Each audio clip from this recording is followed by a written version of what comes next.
कहते हैं जब इंसान मेहनत करता है लेकिन फल नहीं मिलता तो माँ वैभव लक्ष्मी ही उस जीवन में धन, सौभाग्य और सुख समृद्धि लाती है। आइए जानते हैं ऐसे ही एक भक्त की प्रेरणादायक कथा। याद रखिए, इस कथा को शुरू करके बीच में छोड़ देना ऐसा है जैसे अधूरी आरती करना, और अधूरी आरती से कभी आशीर्वाद नहीं मिलता। इसीलिए इस कथा को अंत तक सुनना ही सच्चा पूजन है। वैभव लक्ष्मी व्रत की कथा को प्रारंभ करने से पहले लक्ष्मी स्तवन का पाठ करना अति अनिवार्य माना जाता है, जो कि इस प्रकार है। या रक्तांबुजवासिनी विलासिनी चंडाशु तेजस्विनी, या रक्तारुंधिरांबरा हरिसखी या श्री मनोलहादिनी, या रत्नाकर मंथनात् प्रकटिता विष्णु स्वया गेहिनी, सा मां पातु मनोरमा भगवती लक्ष्मीश्च पद्मावती। लक्ष्मी स्तवन का हिंदी में भावार्थ है, जो लाल कमल के फूल में साक्षात विराजमान है, जो अतुलनीय कांति वाली है, जो महान तेज वाली है, जो समस्त लाल वर्ण में है, जिसने लाल वस्त्र पहने हैं, जो भगवान विष्णु की पत्नी है, जो महालक्ष्मी सबके मन को आनंद देती है, जो समुद्र मंथन के समय सागर से प्रकट हुई थी, जो विष्णु भगवान को प्रिय है, जो कमल में विराजमान है और जो अतिशय पूजनीय है, वैसी शुभ स्वरूपनी हे वैभव लक्ष्मी माँ, आप मेरी रक्षा करें। श्री वैभव लक्ष्मी महात्म व्रत कथा। एक गांव में राजपाल नाम का युवक अपने माता पिता के साथ रहता था। उसके पास अपना घर और हरे भरे खेत थे, जिसमें वह कड़ी मेहनत करके अपने माता पिता और अपना गुजारा भली भांति कर रहा था। उसके घर में किसी चीज की कोई कमी नहीं थी। राजपाल नेक, विनम्र और हंसमुख स्वभाव का युवक था। गांव के सभी लोग उसके विनम्र स्वभाव के कारण उसे प्रेम करते थे। राजपाल सत्यवादी था। वह कठिन परिश्रम और सत्कर्म में विश्वास रखता था। खेतों में कठिन परिश्रम करने के बाद वह घर के काम में अपनी माता का हाथ बटाया करता था। राजपाल के माता पिता भी अपने सुशील बेटे से बहुत स्नेह करते थे। उचित समय रहते राजपाल का विवाह संस्कार बड़ी धूमधाम के साथ संपन्न हो गया। राजपाल की पत्नी सविता बहुत ही संस्कारी, मृदुभाषी एवं गृह कार्य में दक्ष थी।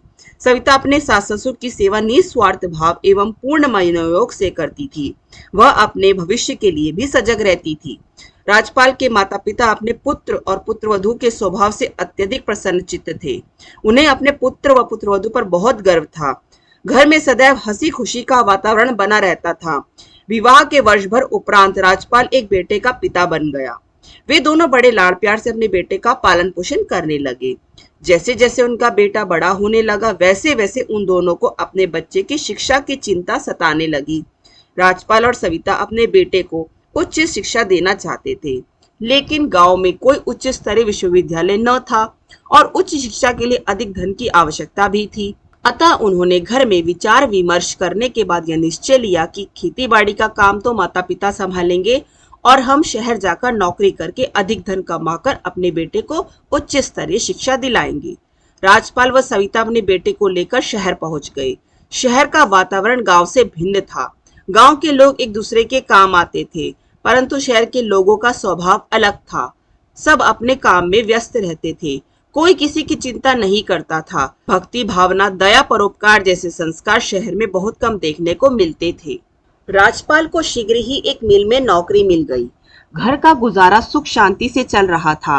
राजपाल व सविता धार्मिक एवं संतोष स्वभाव का आचरण करते हुए अपना जीवन निर्वाह कर रहे थे।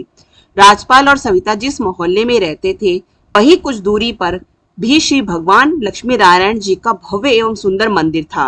मंदिर के प्रांगण में सदैव श्रद्धालुओं की भीड़ लगी रहती थी। पूरे शहर में यह मंदिर बहुत प्रचलित था। लाखों श्रद्धालु मंदिर में दर्शन एवं पूजा अर्चना के लिए आया करते थे। मंदिर का आंगन सदैव भक्तों की भीड़ से भरपूर भरा रहता था। श्री मंदिर जी में विराजमान भगवान लक्ष्मी नारायण जी की मूर्तियां बहुत ही तेजस्वयुक्त, आभावान एवं मनोहारी थी। भगवान के दर्शन करने के लिए सच्चे भक्त मंत्रमुग्ध हो जाया करते थे। एक दिन सविता की सखी के मुख से भगवान लक्ष्मी नारायण जी के मंदिर की यश कीर्ति का गुणगान सुनकर सविता के मन में भी भगवान लक्ष्मी नारायण जी के दर्शन करने की इच्छा जागृत हुई। दर्शनोभिलाषी सविता अपने बेटे को साथ लेकर अपनी सखी के साथ मंदिर जी में जा पहुंची। भगवान के मनहारी स्वरूप के दर्शन कर सविता को परम आनंद एवं शांति का अनुभव हुआ। अब जब भी सविता को वक्त मिलता, सविता अपने पुत्र को लेकर मंदिर जाकर कुछ पूजा अर्चना कर आया करती थी। घर में धर्म का आचरण होने के कारणवश बेटे का स्वभाव भी शांत और आज्ञाकारी था। इतने छोटे से बच्चे को इतने मग्न होकर दर्शन करते देखकर श्री हरिदर्शनार्थ आने वाली स्त्रियां भी बहुत प्रसन्न होती थी और यदा कदा सविता के बेटे को अपनी गोद में बिठाकर खिलाने लगती थी। सविता भी अपने बेटे को सदैव साफ सुथरा रखती थी, इसीलिए मंदिर आने जाने वाले नर नारी उसको अपनी गोद में बिठाकर स्नेह करते थे। इस प्रकार श्री मंदिर जी में रोजाना आने वाली कई स्त्रियों के साथ सविता की जान पहचान हो गई। सविता दूसरों के दुख दर्द में बिना मांगे ही स्वयं सहायता करती थी, इसीलिए वह मोहल्ले एवं मंदिर में अति लोकप्रिय हो गई। सविता के अच्छे स्वभाव से अब भक्त व पड़ोसी इतने प्रभावित थे कि जिस दिन सविता मंदिर नहीं पहुंच पाती तो मंदिर आने वाली स्त्रियां सविता के मंदिर ना आने का कारण पूछे बिना नहीं रह पाती थी। सविता और राजपाल दोनों ही अपने बेटे को खूब पढ़ा लिखा कर योग्य बनाकर किसी उच्च सरकारी पद पर आसीन देखना चाहते थे। अच्छी शिक्षा दिलाने के लिए अधिक रुपयों की जरूरत पड़ती है, अतः सविता ने पूर्ण लगन और मेहनत से सिलाई कढ़ाई का काम सीख लिया और मोहल्ले पड़ोस का काम करना शुरू कर दिया। सविता के काम में सफाई और मधुर स्वभाव के कारणवश सविता के पास काम का ढेर लगा रहता था।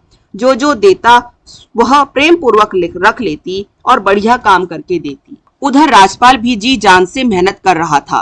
राजपाल ने मिल में भी ओवरटाइम करना शुरू कर दिया। अब घर में ज्यादा पैसा आना शुरू हो गया।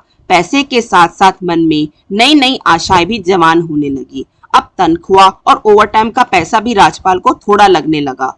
उसका मन अधिक पैसा कमाने की होड़ में लगा था, परंतु मानव मन जो चाहता है सब कुछ उसे मिल नहीं पाता। कर्म की गति तो न्यारी होती है। शायद पिछले जन्म के किसी बुरे कर्म का फल था कि अधिक धन कमाने की लालसा में राजपाल की मित्रता ऐसे दुर्व्यवहासी कर्मचारियों से हो गई जो वेतन मिलते ही शराब खाने जुआ घर की ओर भागते थे। राजपाल अब बुरी आदतों का शिकार हो चुका था।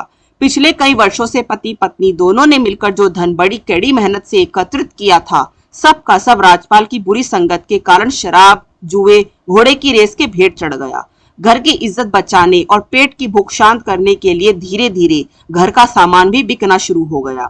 घर में कलह एवं क्रोध का वातावरण बन गया। घर में संपन्नता की जगह दरिद्रता और भुखमरी फैल गई। सविता एक सच्चरित्र, सुशील एवं संस्कारों वाली नारी थी, अतः पति के बुरे बर्ताव को अपना भाग्य मानकर हर दिन प्रभु से यही मांगा करती, हे प्रभु इतना तो दो जिससे हम 3 प्राणियों की प्राण रक्षा हो सके। परंतु बहुत कुछ दिनों तक सविता की प्रार्थना का कोई प्रभाव नहीं हुआ। नौबत बद से बदतर होकर चली गई और मोहल्ले के बनिए ने भी थोड़ा बहुत उधार देना बंद कर दिया। सविता को भगवान पर पूरा विश्वास था, वह कि जैसे सुख के दिन नहीं रहे वैसे दुख के दिन भी नहीं रहेंगे। सुख के बाद दुख और दुख के बाद सुख तो आता ही है। अतः श्रद्धा एवं विश्वास के साथ प्रभु का स्मरण करते हुए सविता अपने बुरे समय को जैसे तैसे बिताने लगी। एक दिन सविता घर में पूजा के स्थान में रखी श्री लक्ष्मी माँ जी की मूर्ति के सामने बैठकर आंसू बहाते हुए विलाप करने लगी। हे माँ, अब मुझसे यह असहनीय कष्ट नहीं सहा जाता। घर में अन्न का एक दाना नहीं है, उस पर भूख से बिलखता हुआ मेरा छोटा सा बच्चा। अब तो घर में कोई ऐसा सामान भी नहीं बचा जिसे बेचकर मैं अपने बेटे का पेट पाल सकूं। अब तो माँ तुम्हारा ही एकमात्र सहारा बाकी बचा है। अब यह जिल्लत भरी जिंदगी और नहीं सही जाती। कुछ तो दया करो माँ, अपना चमत्कार दिखाओ माँ, मुझ पर कृपा करो माँ। अपना सिर माँ लक्ष्मी के आगे पटक पटक कर विलाप करती सविता न जाने कब बेहोश हो गई। बेहोशी की हालत में थोड़ा समय ही बीता था कि द्वार पर बजती कुंडी की आवाज ने सविता के मन में चेतना का संचार कर दिया। सविता सोच में पड़ गई कि इस समय दिन में भला कौन आ सकता है। फिर भी घर आए अतिथि के लिए द्वार तो खोलने ही चाहिए। ऐसा सोचकर अपने धार्मिक संस्कारों का आदर करते हुए सविता ने खड़े होकर दरवाजा खोला। सामने द्वार पर एक 55-60 वर्ष की आयु की एक वृद्धा खड़ी थी। वृद्धा के चेहरे की आभा बड़ी मनोहारी थी। चेहरे पर अलौकिक अद्भुत तेज था। उसके आदित्य चेहरे पर करुणा का स्नेह और अनुराग अपनेपन का सागर लहरा रहा था। उनसे दृष्टि मिलती ही सविता को अपार शांति और स्थिरता का अनुभव हुआ। वैसे सविता इस वृद्धा को पहचानती नहीं थी। सविता ने सकुचाकर कहा, मैं आपको पहचान नहीं सकी। वृद्धा ने हंसकर कहा, भूल गई, हर शुक्रवार को लक्ष्मी नारायण जी के मंदिर में हम मिलते हैं। पति की गलत संगत में पड़ने पर सविता बहुत दुखी थी और दुख की मारी वह लक्ष्मी जी के मंदिर में भी नहीं जाती थी। अतः उसने सोच पर जोर डाला, परंतु वृद्धा स्त्री उसे याद नहीं आ रही थी। सविता को अपने विचारों में ही मग्न देखकर वृद्धा माँ जी ने कहा, बेटी, तू भगवान लक्ष्मी नारायण जी के मंदिर में इतने मधुर एकलय होकर लक्ष्मी माँ के भजन गाया करती थी। आज शुक्रवार को श्री मंदिर में अति विशाल भंडारा चल रहा था। तेरे लिए भंडारे से कुछ प्रसाद ले आई हूँ। सविता को प्रसाद देकर माँ जी ने कहा कि काफी समय हो गया बेटी, तू मंदिर जी में दिखाई नहीं देती, क्या कारण है? घर में सब कुशल मंगल तो है? वृद्धा माँ जी के इस प्यार भरे शब्दों से सविता का हृदय पिघल गया। बहुत रोकने पर भी सविता अपनी रुलाई नहीं रोक सकी। यह देखकर वृद्धा माँ जी ने अनुराग भाव से सविता का सिर अपनी गोद में रख लिया और उसके पीठ पर प्यार एवं ममता भरा हाथ फेरती हुई सांत्वना देने लगी। सविता के मुख से सारा वृतांत सुनने के बाद वृद्धा माँ जी ने कहा, बेटी, दुख और सुख तो समय के दो चक्र के रूप हैं। अपने शुभ और अशुभ कर्मों का फल तो यहाँ हर प्राणी को भुगतना पड़ता है। थोड़ा सा धीरज और रख बेटी, कर्म की गति तो बड़ी न्यारी होती है। बेटी सविता, तू तो माँ लक्ष्मी जी की सच्ची परम भक्त है और माँ महालक्ष्मी तो दया और करुणा के अवतार है।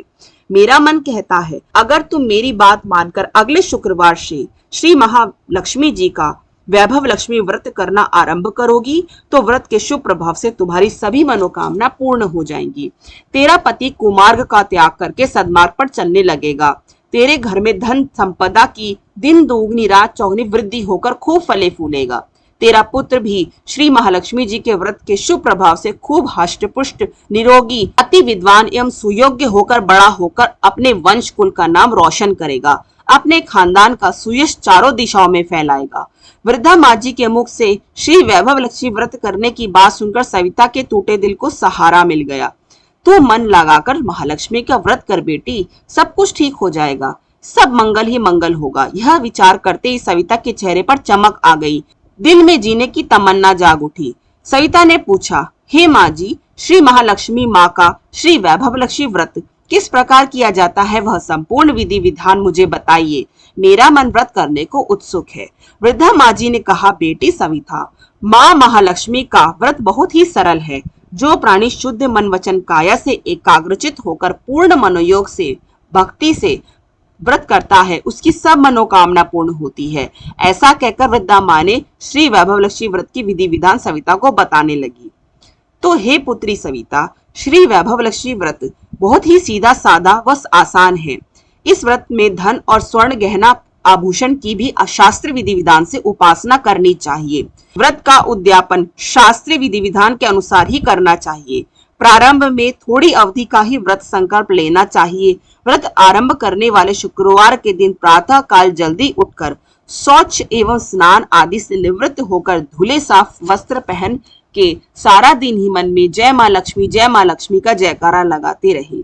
सारा दिन निराहार रहकर इस व्रत को करे। कोई बुरा कर्म ना करे, किसी की निंदा ना करे। संध्या काल में पूर्व दिशा की ओर मुख करके आसन पर बैठे। अपने सामने किसी लकड़ी की चौकी अथवा पाटे पर लाल रंग का कोरा नया कपड़ा बिछाए। माँ लक्ष्मी जी की मूर्ति स्थापित करे और मूर्ति के पास में श्री यंत्रम को विराजमान करे।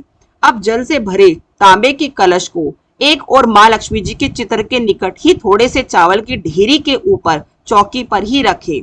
अब इस कलश पर नारियल रखें।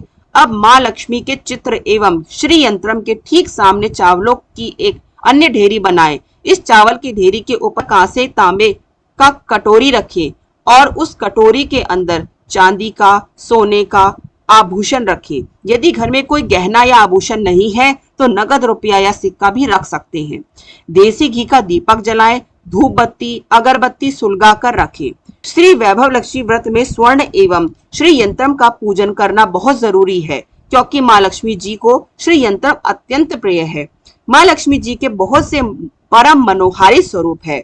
अतः श्री वैभव लक्ष्मी व्रत में पूजन करते समय सर्वप्रथम श्री यंत्रम का पूजन एवं माँ लक्ष्मी जी के समस्त 8 स्वरूपों का सच्चे दिल से दर्शन करें तथा अपने मन मंदिर में विराजमान कर ले।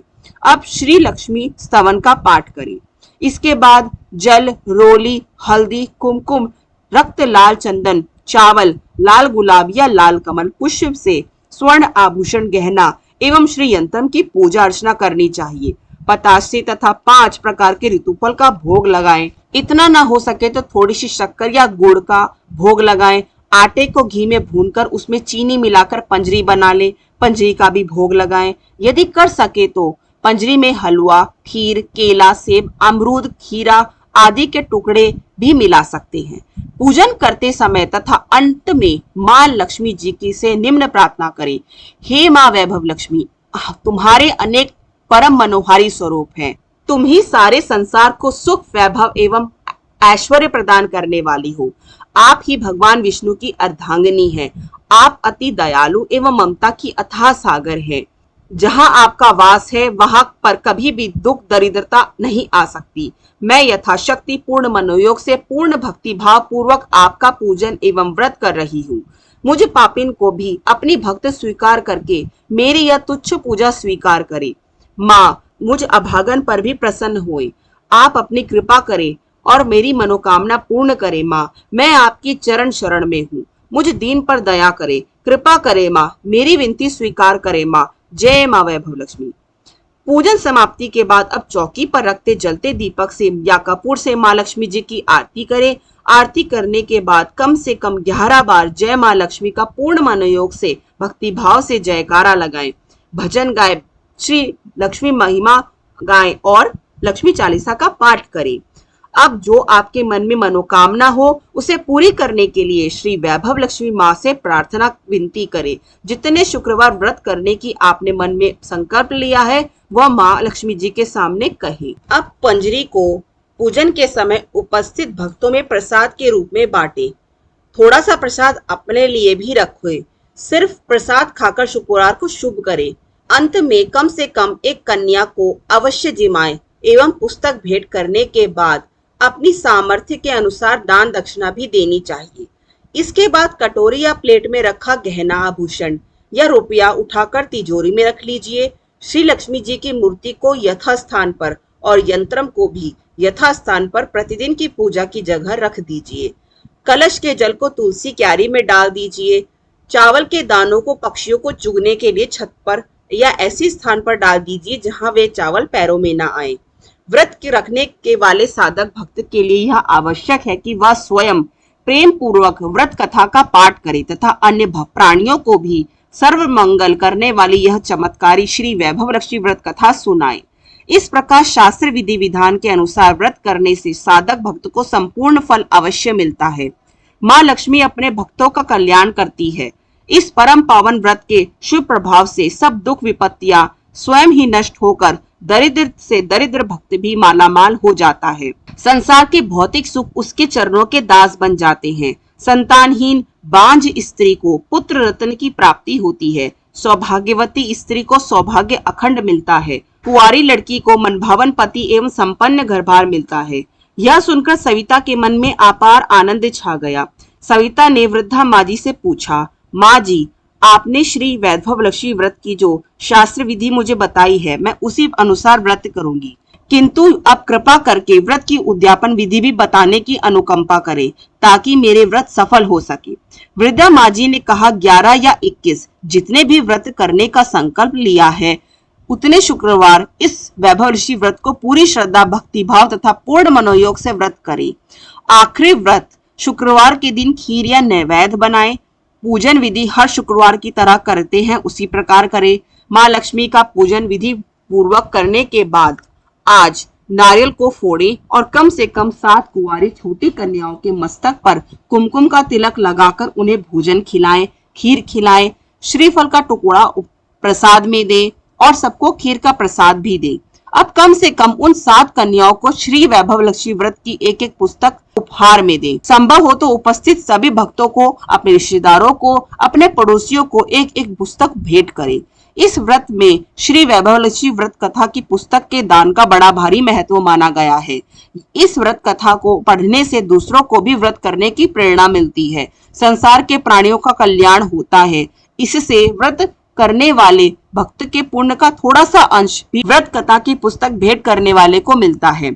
अब माँ लक्ष्मी जी के चित्र एवं यंत्रम के आगे अपनी पांचों इंद्रियों को एक रूप करके हाथ जोड़कर बहुत ही भक्तिभाव से माँ लक्ष्मी जी के धन लक्ष्मी स्वरूप, श्री वैभव लक्ष्मी स्वरूप और श्री संतान लक्ष्मी स्वरूप को नमस्कार करें।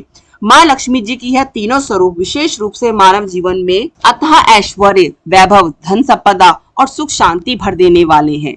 माँ लक्ष्मी जी को नमस्कार करने के बाद विभिन्न प्रकार से स्तुति करें और कहे, हे माँ धन लक्ष्मी, हे माँ वैभव लक्ष्मी, हे माँ संतान लक्ष्मी, मैंने सच्चे दिल से, पूर्ण भक्ति भाव से, पूर्ण मनोयोग से आपका यह श्री वैभव लक्ष्मी व्रत पूर्ण किया है।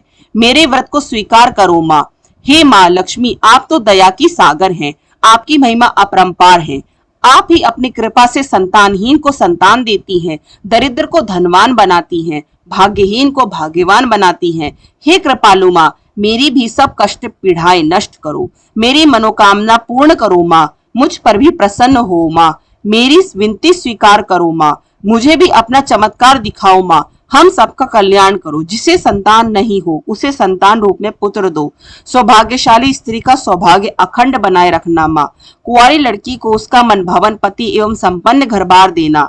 आपका यह अद्भुत चमत्कारी श्री वैभव लक्ष्मी व्रत जो भी करे उसकी सब विपत्तियां नष्ट दूर करना। सब विपत्तियां संकट नष्ट हो, सबका कल्याण हो, सब सुखी हो, संपन्न हो, सबके मनोरथ पूरे हो। हे दयालु माँ, आपकी सदा ही जय हो। इस तरह से माँ लक्ष्मी जी की स्तुति प्रार्थना करने के बाद माँ लक्ष्मी जी के श्री धन लक्ष्मी स्वरूप को बड़ी भक्ति भाव से वंदना करो, तुम्हारे सब दुख कष्ट दूर हो जाएंगे। वृद्धा माँ जी के मुख से पहले पूजन विधि और अब व्रत की उद्यापन विधि सुनकर सविता का मन भक्ति भाव से भाव विभोर हो उठा। मन अति आनंदित होकर आनंद सागर के हिंडोलों में झूलने लगा। ऐसा एहसास होने लगा मानो सुख शांति का असली रास्ता मिल गया है। सविता ने उसी क्षण अपनी दोनों आंखें बंद करके भक्ति भाव से मन ही मन संकल्प किया कि हे माँ वैभव लक्ष्मी, मैं भी अपने कष्टों के निवारण हेतु माँ जी के बताए विधि विधान के अनुसार पूर्ण भक्ति भाव से, पूर्ण मनोयोग से श्री वैभव लक्ष्मी व्रत 21 शुक्रवार तक करूंगी और व्रत का उद्यापन भी शास्त्र विधि विधान के अनुसार ही करूंगी। हे माँ, मेरी विनती स्वीकार कर इतना सामर्थ्य में मुझे देना कि मेरे व्रत निर्विघ्न हो सके। सविता ने संकल्प लेकर आंखें खोली तो उसके सामने कोई नहीं था। वह यह देखकर आश्चर्यचकित रह गई कि वृद्धा माँ जो अभी सामने बैठी थी आखिर वह कहाँ गई। वह वृद्धा माँ जी कमरे में नहीं थी।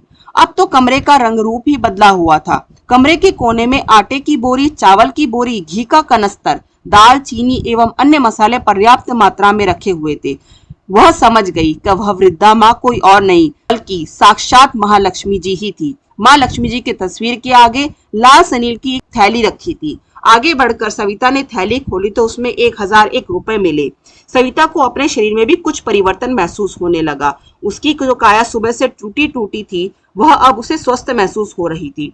सविता आज शुक्रवार को ही जल्दी से तैयार होकर बाजार गई और बाजार में से श्री वैभव लक्ष्मी व्रत की कथा की पुस्तकें, श्री यंत्रम और अन्य सामग्री खरीदकर व्रत की तैयारी पूर्ण कर रही थी। सोने के गहने आभूषण के नाम पर नाक की केवल नथ मोती ही शेष बची थी। घर के सब आभूषण एवं बहुमूल्य वस्तुएं तो पहले ही जुए और शराब की भेंट चढ़ चुके थे। सविता ने नाक से नथ उतारकर भली भांति धो पोंछकर उसे सुरक्षित रख लिया।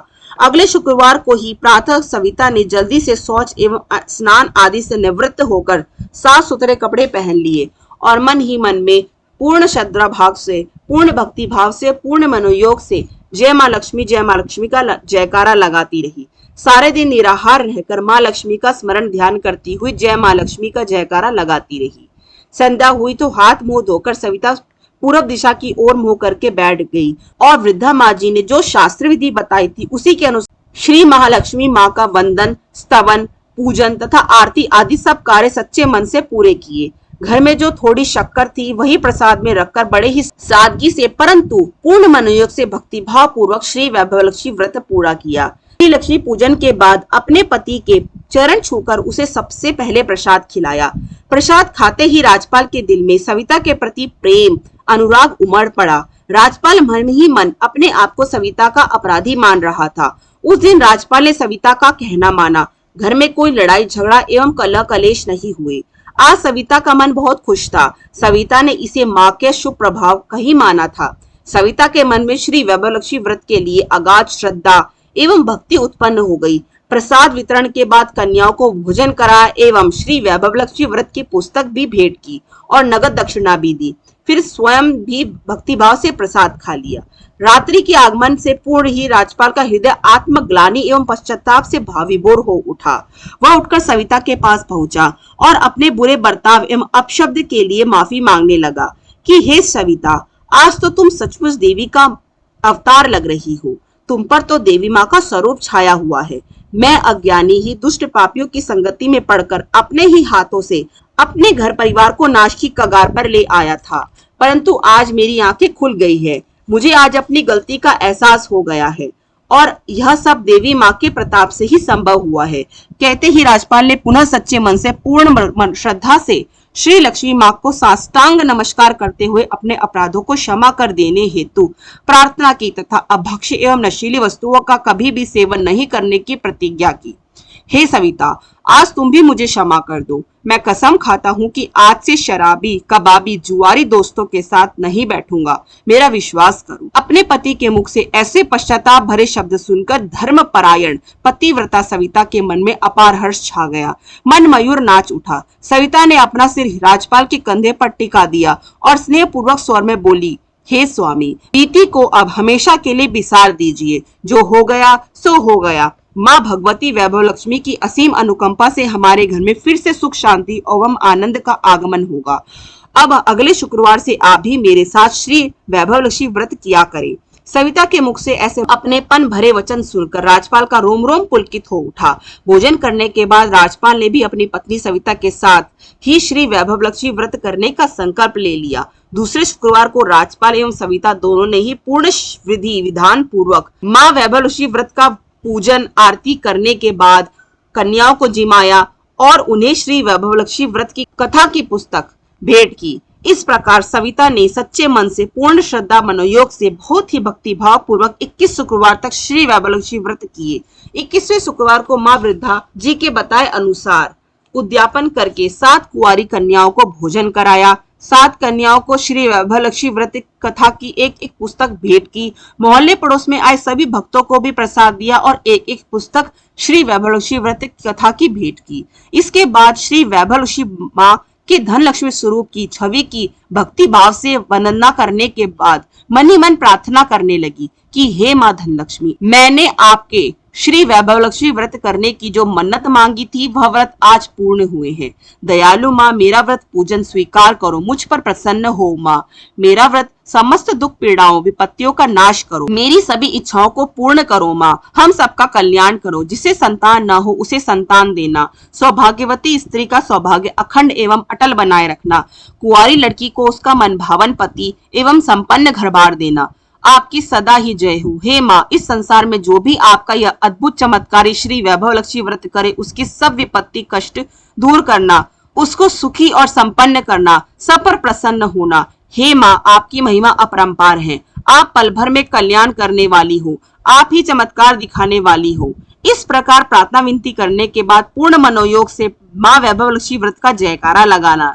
इस प्रकार शास्त्र विधि विधान पूर्वक श्रद्धा भक्ति भाव से श्री वैभवलक्ष्मी व्रत करने का शुभ प्रभाव सविता को तुरंत मिला। उसका पति राजपाल स्वतः ही कुमार्ग त्याग कर सतमार्ग के मार्ग पर चलने लगा और एक अच्छा आदमी बन गया। मिल में तो नौकरी छूट गई थी, परंतु सविता के पास लक्ष्मी माँ जी के दिए गए 1000 रुपए में से 500 रुपए अभी भी शेष बचे थे। लक्ष्मी माँ का नाम लेकर लक्ष्मी माँ के 500 रुपए से ही छोटा सा व्यापार आरंभ किया। व्यापार में कठिन परिश्रम किया। हर क्षण अपने मन में माँ लक्ष्मी जी का ध्यान रखा। माँ लक्ष्मी जी के वैभवलक्ष्मी व्रत के अति शुभ एवं चमत्कारी प्रभाव से राजपाल का व्यापार खूब चमकने लगा। दुकान में खूब लाभ होने लगा। घर में धन संपदा की बाढ़ सी आ गई। गिरवी रखे हुए सभी गहने छुड़ा लिए और सविता के लिए एक नया हार भी खरीदकर सविता का मन खुश कर दिया। घर में पहले की तरह हर प्रकार से सुख शांति आ गई और सविता का पुत्र भी चंदन की कलाओं की तरह बढ़ने लगा। सविता के घर की कुछ ही दिनों में ऐसी कायाकल्प पलट गई कि माँ लक्ष्मी जी के श्री वैभवलक्ष्मी व्रत के शुभ प्रभाव एवं महिमा एवं चमत्कार से गली मोहल्ले की अन्य स्त्रियां भी शास्त्रीय विधि विधान पूर्वक श्री वैभवलक्ष्मी व्रत करने लगी। उन सभी औरतों की भी समस्त मनोकामनाएं पूर्ण हुई और सभी के घर में धन संपदा तथा आनंद छा गए। हे माँ वैभव लक्ष्मी, आप अपनी कृपा से, दया से जिस तरह से बहन सविता पर प्रसन्न हुई, सविता की सभी मनोकामनाएं पूर्ण की, वैसे ही मेरी भी सभी मनोकामनाएं पूर्ण करे। मुझ पर भी प्रसन्न होना माँ। जगत के समस्त प्राणियों का कल्याण करना, सबको धन धान्य तथा सुख शांति देना। हे माँ, मैं सब परिवार आपकी चरण शरण में हूँ। जय धन लक्ष्मी माँ, जय वैभव लक्ष्मी माँ, जय माँ लक्ष्मी, तुम्हारी सदा ही जय।